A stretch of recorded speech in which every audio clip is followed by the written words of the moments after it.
우리 같이 한번 읽어보겠습니다. 집으로 알려 당신은 자유입니다. 옆에 분들 보시면서 한번 얘기해 보시죠. 집으로 알려 당신은 자유입니다. 그렇습니다. 혹시 누군가를 위해 자신의 전부를 내어준다는 것이 과연 어떤 의미인지 생각해 보신 적이 있으십니까? 우리 법 체계 안에서는 타인의 빚을 대신 갚아줌으로 그를 채무의 굴레에서 자유롭게 해주는 대위변제라고 하는 법이 있습니다. 금전적인 관계라면 내가 대신 그의 빚을 다 갚아줌으로 그를 자유롭게 해주는 것입니다. 하지만 성경이 말하는 구원의 논리는 이보다 훨씬 더 엄중하고 처절한 형법적 의미의 대속을 말하고 있습니다. 죄의 삭은 돈으로 계산할 수 없습니다. 죄의 대가는 오직 사망뿐이기에 이 빚은 사망을 넘어서는 생명이라고 하는 화폐로만 지불할 수 있기 때문입니다.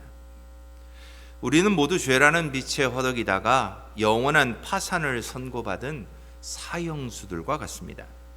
그런 우리를 위해 하나님께서는 인간의 몸을 입고 이 땅에 오셨습니다. 우리가 그분께 빚진 것을 갚아드린 것이 아니었습니다. 하나님 역시 우리에게 빚진 것이 전혀 없으셨습니다. 그럼에도 불구하고 주님은 스스로 도수장의 제물이 되셨고 자신의 생명으로 우리의 죄값을 치르셨습니다. 이 사랑은 인간의 차가운 이성으로는 도저히 측량할 수 없는 하늘의 언어, 즉 아가페이의 사랑이었습니다. 하나님은 말씀 한마디로도 천지 만물을 창조하시는 분이십니다. 그러나 우리를 향한 사랑은 말씀만으로 다 표현할 수도 완성할 수도 없었습니다. 그래서 우리의 죄의 무게가 얼마나 참혹한지, 그 사랑이 어떤 대가를 치러야 하는지를 증명하시기 위해 친히 사람의 몸을 입고 이 땅에 오셨습니다. 사랑을 위해 하늘의 존귀를 벗으셨고 세상 한복판의 멸시와 버림받음 속으로 스스로 걸어 들어오셨습니다. 그리고 자신을 못 받고 멸시하는 그 현장에서조차도 끝내 우리를 포기하지 않으시고 그 사랑으로 우리를 품으셨습니다. 오늘 본문은 선지자 이사야가 예수님이 오시기 전 700여 년 전에 마치 갈보리 언덕에 피비린내 나는 현장을 눈앞에서 보듯 생생하게 기록한 고난받는 종의 노래입니다. 여기에는 우리를 살리기 위해 하나님이 얼마나 낮아지셔야 했는지, 그 사랑이 얼마나 처절해야만 우리에게 완전한 구원이 될 수 있는지가 잘 드러나 있습니다. 이제 우리는 그 사랑이 지나가는 길을 따라가 보려고 합니다. 여호와의 종이 받으신 멸시와 천대의 현장에 주님께서 얼마나 깊이 내려오셨는지, 우리 죄를 대신 지신 십자가의 무게가 얼마나 무거운 것인지, 그리고 그 심한 고난 속에서도 입을 열지 않으신 사랑의 침묵이 도대체 우리에게는 어떤 의미가 있는지 오늘 말씀을 통해 함께 은혜를 나누고자 합니다. 이사야 선지자는 하나님의 구원의 계획이 선포될 때에 그것을 믿음으로 받아들이는 자가 적을 것임을 한탄하며 오늘 본문을 시작합니다. 1절입니다. 우리가 전한 것을 누가 믿었느냐? 여호와의 팔이 누구에게 나타났느냐? 이 탄식은 메시아에 대한 인간의 고정관념과 하나님의 일하심의 거대한 간격을 우리에게 보여줍니다. 당시 유대인들은 그 누구보다도 메시아를 갈망했고 기다려왔습니다. 그러나 그들이 기다린 것은 하나님의 메시아가 아니라 자신들의 욕망이 투영된 메시아였습니다. 그들은 다윗과 솔로몬의 영광을 재현할 강한 왕, 로마의 철권 통치에서 자신들을 건져낼 정치적 해방자만을 꿈꿨습니다. 문제는 그들이 성경의 예언을 하나님의 관점이 아닌 자신들의 안위와 승리라는 필터로 걸러서 해석하고 믿었다는 점입니다. 그들은 보고 싶은 것만 보았고 믿고 싶은 것만 믿었습니다. 신앙의 역설은 바로 여기에서 시작됩니다. 하나님은 구원의 능력인 여호와의 팔을 결코 숨기지 않으셨습니다. 오히려 선지자들을 통해 고난받는 종의 모습을 수없이 그들에게 말씀하셨습니다. 하지만 인간은 화려한 왕관에 눈이 멀어서 하나님이 내밀어 주신 낮아짐과 섬김의 손길을 결코 알아보지 못했습니다. 아니, 보았음에도 불구하고 그들은 외면했습니다. 하나님은 왕좌가 아닌 십자가를 통해 세상의 영광이 아닌 철저한 자기 비움을 통해 구원을 이루기로 작정하셨습니다. 결국 그들에게 메시아가 보이지 않았던 이유는 하나님이 감추셨기 때문이 아니었습니다. 우리 인간이 세상적인 정욕과 고정관념이라는 수건으로 스스로의 눈을 가렸기 때문이었습니다. 그리고 그들이 기대한 승리의 방식과 하나님께서 계획하신 사랑의 방식이 충돌했을 때 그들은 기꺼이 하나님의 방식을 외면하는 길을 택했습니다. 그래서 오늘 본문 2절 말씀은 우리에게 이렇게 선포하고 있습니다.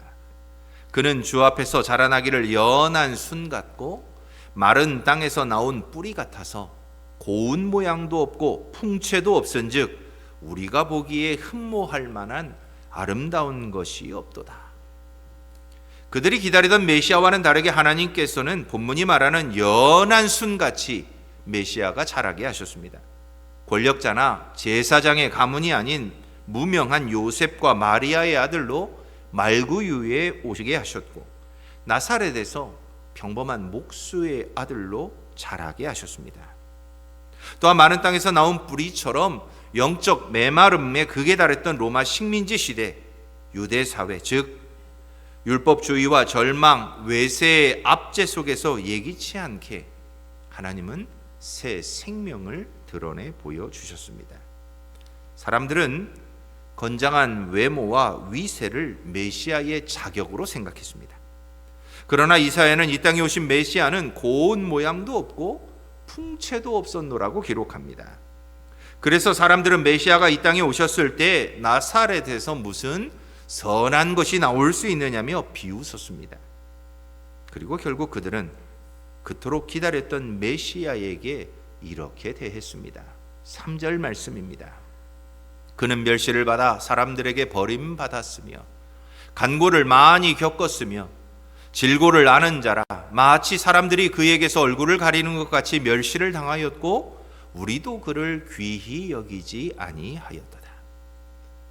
예수님께서 당하신 멸시는 단순히 개인적인 무시를 넘어서 공동체 전체로부터 가치 없는 존재로 낙인 찍히는 철저한 배척이었습니다. 당시 유대 사회에서 멸시란 한 개인이 공적으로, 종교적으로 공동체에서 완전히 배제당하는 사회적 사망 선고와 같았습니다. 주님은 이처럼 사회적으로 하찮게 여겨지는 멸시받은 자의 삶을 사셨습니다. 그 과정에서 마음의 깊은 상처인 간고와 육체의 고통인 질고를 모두 겪어야만 하셨습니다. 죄로 인해 인간이 마주해야 할 모든 고통의 자리에 주님은 친히 내려오셨고 그 모든 고통을 감당하셨습니다.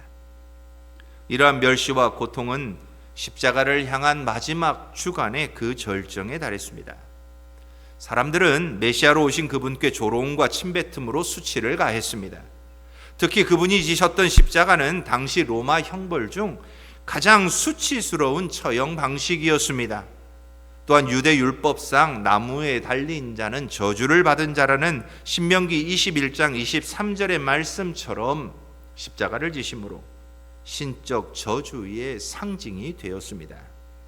결국 예수께서 받으신 멸시는 단순했던 모욕이 아니라 우리를 대신해서 하나님께 저주받은 자리에 서신 사건이었습니다.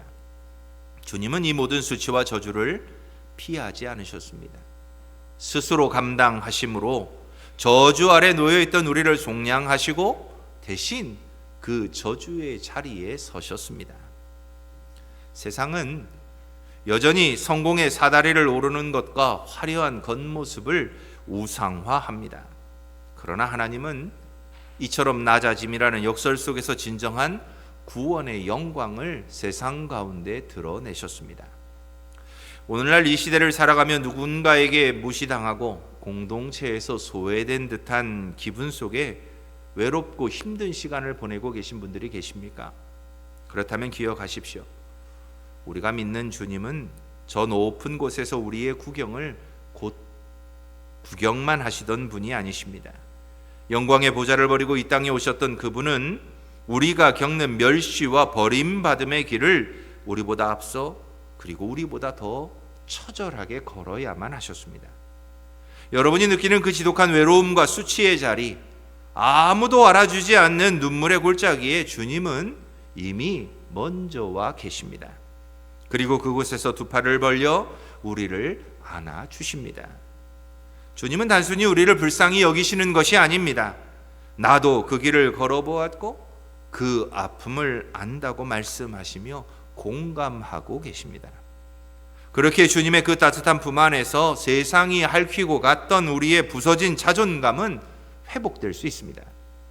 세상이 정한 기준으로는 실패자처럼 보일지 몰라도 하나님의 눈에는 보배롭고 존귀한 자임을 주님께서는 그 품에서 우리로 깨닫게 하시기 때문입니다. 세상은 결코 알 수도 줄 수도 없는 그 신비로운 영광으로 주님은 우리의 삶의 메마른 땅에 다시금 새로운 생명의 싹을 틔우시는 분이시기 때문입니다. 우리를 위해 기꺼이 멸시의 자리에 서셨던 그 사랑을 신뢰하며 오늘 우리의 고난 속에서도 소망의 꽃을 피울 수 있는 저와 여러분들이 다 될 수 있기를 소망해 봅니다. 주님은 우리를 향한 사랑 때문에 가장 낮고 천한 곳, 고난과 고통으로 얼룩진 인간의 자리로 내려오셨습니다. 그리고 우리를 대속하기 위해 기꺼이 십자가의 길을 걸으십니다. 그 사랑이 실제로 어떤 대가를 치르며 우리를 구원했는지를 철저히 묘사했던 영화가 있습니다. 혹시 기억하십니까? 패션 오브 크라이스트. 우리 그 영화의 한 장면을 잠시 보도록 하겠습니다. 성훈아, 플레이.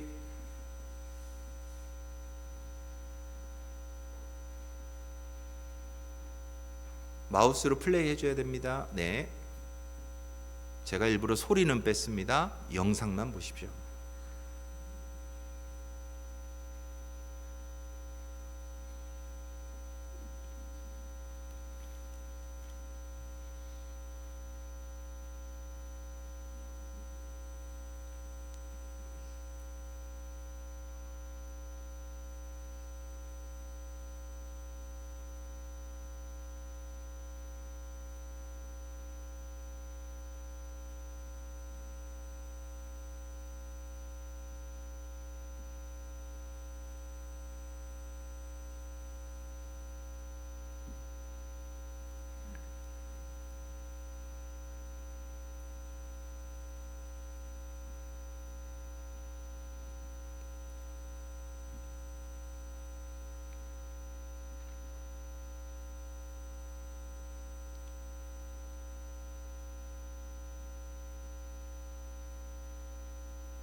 채찍 끝에 달렸던 쇠붙이가 살점을 뜯어내고 뼈가 드러나는 그 잔혹한 현장을 보면서 사람들은 물었을 것입니다.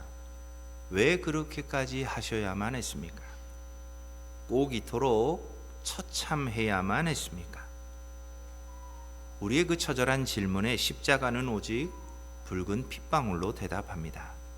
그만큼 너희의 죄가 무거웠고 그만큼 내가 너를 사랑하기 때문이다. 그래서 이사야는 하나님의 관점에서 이 고난을 이렇게 해석하고 있습니다. 4절 말씀입니다. 그는 실로 우리의 질고를 지고 우리의 슬픔을 당하였거늘. 주님이 지신 것은 그분 자신의 죄가 아니었습니다. 바로 저와 여러분의 질고와 슬픔이었습니다. 그래서 마태는 예수님께서 수많은 병자를 고치시는 현장에서 바로 이 말씀을 기억해냅니다. 주님이 귀신을 쫓아내고 질병을 치유하셨던 것은 단순한 기적의 과시가 아니라 이사야가 예언했던 그 고난받는 종이 역사 속에 실제로 나타나서 우리의 아픔을 실제로 짊어지셨던 대속의 사건이라는 것입니다. 그래서 마태복음 8장 16절로 17절에 마태는 예수님이 행하신 일을 이렇게 정리하고 있습니다. 저물매 사람들이 귀신 들린 자를 많이 데리고 예수께 오거늘 예수께서 말씀으로 귀신들을 쫓아내시고 병든 자들을 다 고치시니 이는 선지자 이사야를 통하여 하신 말씀에 우리의 연약한 것을 친히 담당하시고 병을 짊어지셨도다 함을 이루려 하심이니라. 우리의 연약한 것을 친히 담당하시고 병을 짊어지셨던 것입니다. 그리고 그 구체적인 고난의 신비는 본문 5절에서 더욱 처절하게 선포됩니다. 5절 말씀은 이렇게 기록합니다. 그가 찔림은 우리의 허물 때문이요 그가 상함은 우리의 죄악 때문이라. 그가 징계를 받음으로 우리는 평화를 누리고 그가 채찍에 맞음으로 우리는 나음을 받았도다. 여기서 찔림은 단순히 피부가 긁히는 정도의 상처가 아닙니다. 살과 뼈를 관통하는 잔혹한 파헤침의 의미를 담고 있습니다. 주님의 손과 발에 박혔던 대못을 말합니다. 옆구리를 꿰뚫은 창날을 말합니다. 이 예언의 처절한 시련이 십자가에서 이루어졌습니다. 베드로는 이를 두고 친히 나무에 달려 그 몸으로 우리 죄를 담당하셨다고 증언하고 있습니다. 또한 본문이 말하는 상함은 형체를 알아볼 수 없을 만큼 완전히 부서지고 으깨진 상태를 의미합니다. 무자비한 채찍과 주먹, 조롱과 십자가의 무게 아래서 주님의 몸과 마음은 산산조각이 났습니다. 그러나 성경은 이 비극 속에서 하나님이 이루신 놀라운 역설의 은혜를 선포합니다. 주님이 대신 징계를 받음으로써 우리가 하나님과 평화를 누리게 되었습니다. 주님이 채찍에 맞으심으로 우리의 영혼의 질병이 나음을 얻게 되었다는 것입니다. 결국 예수님의 찢기신 등은 우리의 평화를 위한 대가였고 그분의 상처난 몸은 우리의 영혼을 치유하는 유일한 약이 된 것입니다. 이사야가 눈물로 바라보던 그 고난받는 종의 예언은 이처럼 700년 후 십자가에 달리신 예수 그리스도 안에서 온전하게 그리고 완벽하게 성취되었습니다. 우리는 본능대로 자기 욕망대로 자기 고집대로 걸어가던 길 잃은 양들입니다.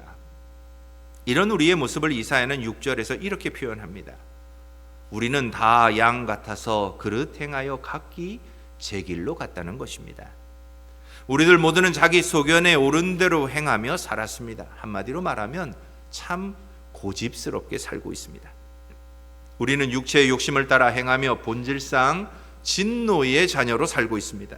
목자 없는 양과 같이 욕망을 따라 유리하며 죽음을 향해 여전히 달려가고 있습니다.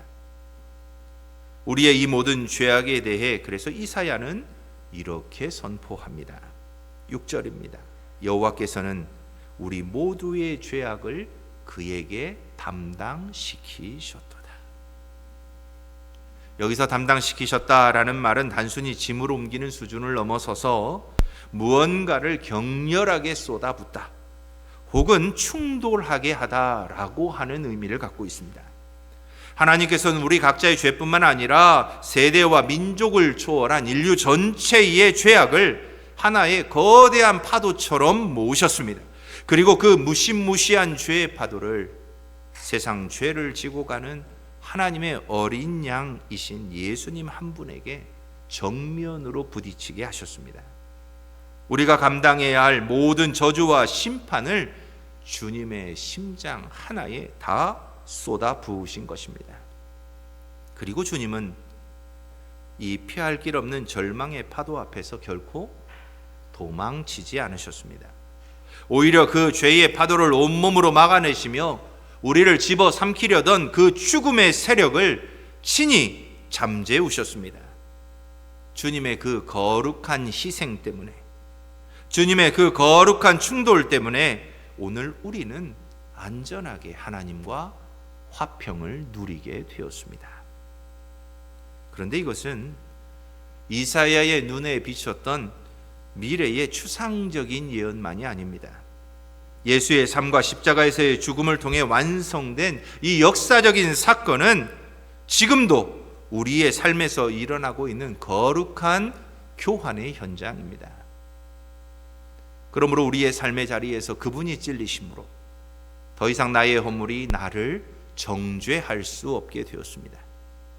그분이 상하셨으므로 나의 죄악이 더 이상 나를 영원한 심판의 자리로 이끌어갈 수 없게 되었습니다.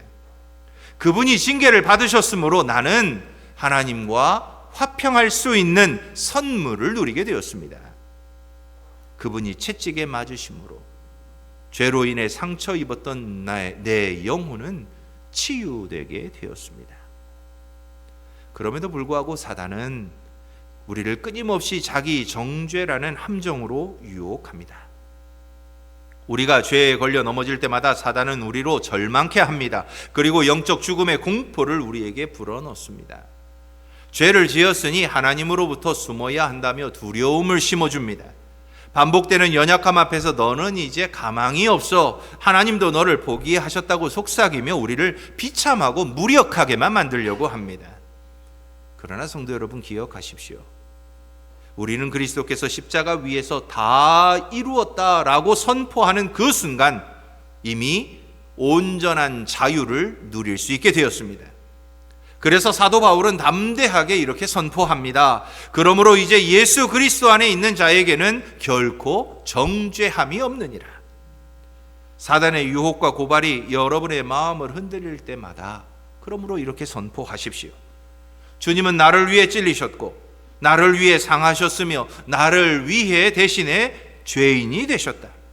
나는 그분 안에서 이미 용납되었고 치유되었고 평화를 얻게 되었다. 하나님께서 택하신 자를 이제는 그 누구도 고발할 수 없습니다. 우리를 의롭다 하신 분이 하나님이시기에 어느 누구도 우리를 다시 정죄의 감옥에 가둘 수 없습니다. 우리를 위해 찔리시고 상하신 예수 그리스도의 사랑이 이미 모든 죄의 값을 다 지불하셨기 때문입니다. 그 십자가의 은혜 안에서 진정한 평화와 회복을 누릴 수 있는 저와 여러분들이 다 될 수 있기를 주님의 이름으로 축원합니다. 이사야는 이렇게 우리를 향한 사랑으로 그 모든 고난을 대하시는 메시아의 태도를 기록하고 있습니다. 7절 말씀입니다.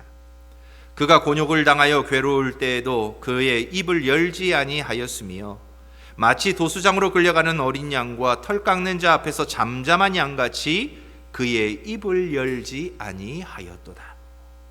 본래 사람은 억울한 일을 당하면 본능적으로 항변하며 자신의 의로움을 증명하려고 했습니다. 그러나 메시아는 온갖 모욕과 불의한 재판 속에서도 침묵으로 일관하셨습니다.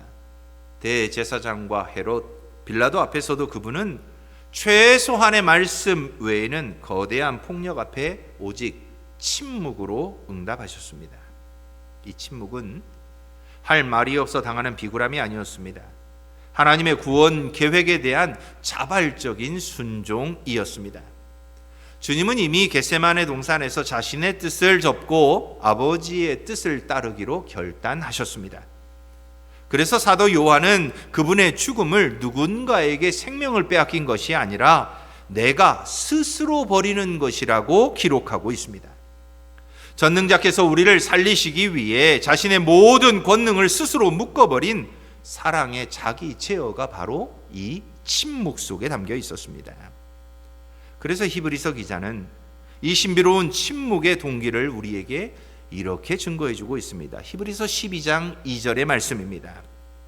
그는 그 앞에 있는 기쁨을 위하여 십자가를 참으사 부끄러움을 개의치 아니하였더니. 그렇습니다. 주님은 무능해서 참으신 것이 아닙니다. 우리를 살려내야 한다는 그 하나의 기쁨을 위해 전능자의 능력을 사용하지 않기로 작정하셨습니다. 도수장으로 끌려가는 양의 그 고요한 순종 속에서 우리는 그래서 우리를 향한 하나님의 그 절절한 사랑을 보게 됩니다. 당시 사람들의 눈에 비친 예수님의 십자가는 실패한 선동가의 비극적인 최후일 뿐이었습니다. 그래서 이사야도 8절에서 그 죽음에 대해 이렇게 탄식하고 있습니다.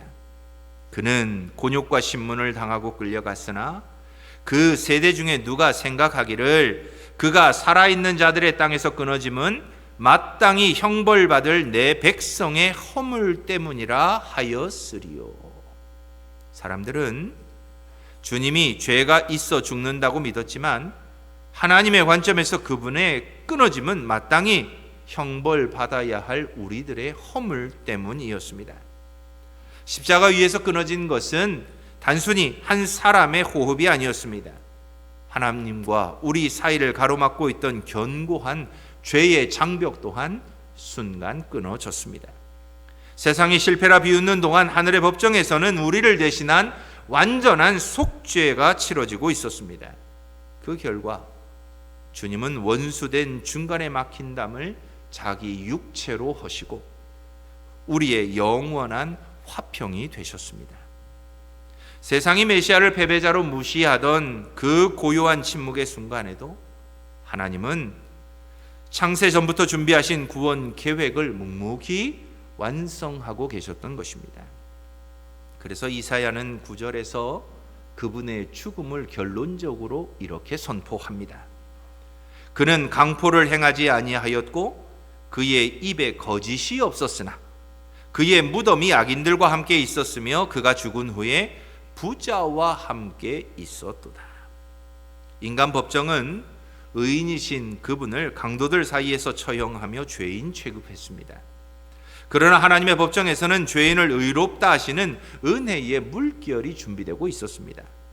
사람들은 예수를 다른 범죄자들과 섞어 역사 속에서 지워버리려고 했습니다. 그러나 하나님은 이미 아리마대 요셉이라는 부자를 주님을 위해 예비하셨습니다. 십자가에서 모든 것이 끝난 줄 알았던 그 순간에도 하나님은 의인의 장사와 부활의 아침을 한치의 오차도 없이 설계하고 계셨습니다. 이 놀라운 섭리 앞에서 우리는 분명하게 깨달을 수 있습니다. 하나님의 침묵은 결코 하나님의 부재를 의미하지 않습니다. 오히려 하나님은 가장 어둡고 고요한 그 순간에 가장 치밀하고 가장 완전한 방식으로 우리를 위해 일하고 계십니다. 사랑하는 새길교회 성도 여러분, 우리는 인생의 억울 앞에 서면 본능적으로 자신을 변호하며 수많은 말을 쏟아내고 싶어집니다. 그러나 이사야는 괴로울 때도 입을 열지 않으신 주님을 통해 상황보다 크신 하나님을 신뢰하는 법을 우리에게 가르쳐주고 있습니다. 직장에서 오해를 받을 때, 믿었던 사람들에게 배신당할 때, 선하게 살았음에도 악인들 사이에 던져진 것 같은 고립감을 느낄 때 우리는 감정과 혈기를 따라 소리치고 싶어집니다. 하지만 기억하십시오. 주님은 그 자리에서 침묵하셨고 하나님은 그 침묵을 결코 외면하지 않으셨습니다. 하나님은 침묵으로 일관하신 주님의 죽음을 통해 반전의 역사를 시작하셨습니다. 이처럼 하나님은 지금 이 순간에도 주님을 신뢰하며 잠잠히 견디는 성도들을 위한 반전의 은혜를 준비하고 계십니다. 주님은 폭력을 폭력으로 갚지 않으셨습니다. 선으로 악을 이기셨습니다. 우리 역시 억울함을 주님께 온전히 맡겨드릴 수만 있다면 하나님은 우리의 침묵 어린 기도를 결코 모른 척하지 않으십니다. 십자가 뒤에 영광스러운 부활이 있듯 여러분이 흘리는 침묵의 눈물 뒤에는 반드시 하나님의 때에 드러날 영광스러운 회복의 아침이 예비되어 있습니다. 그러므로 우리는 믿음의 주요 또 온전케 하신 예수를 바라볼 수 있어야 합니다. 눈앞이 현실에 매몰되지 않고 그 너머에서 일하시는 하나님의 손길을 바라보는 믿음의 눈을 가져야 합니다. 그 믿음이 있을 때에만 우리는 오늘의 고난을 인내하며 진정한 승리를 누릴 수 있습니다. 침묵 중에 일하시는 하나님을 신뢰함으로 고난의 터널을 지나 부활의 영광에 참여할 수 있는 모든 성도님들이 다 되시기를 주님의 이름으로 축원합니다.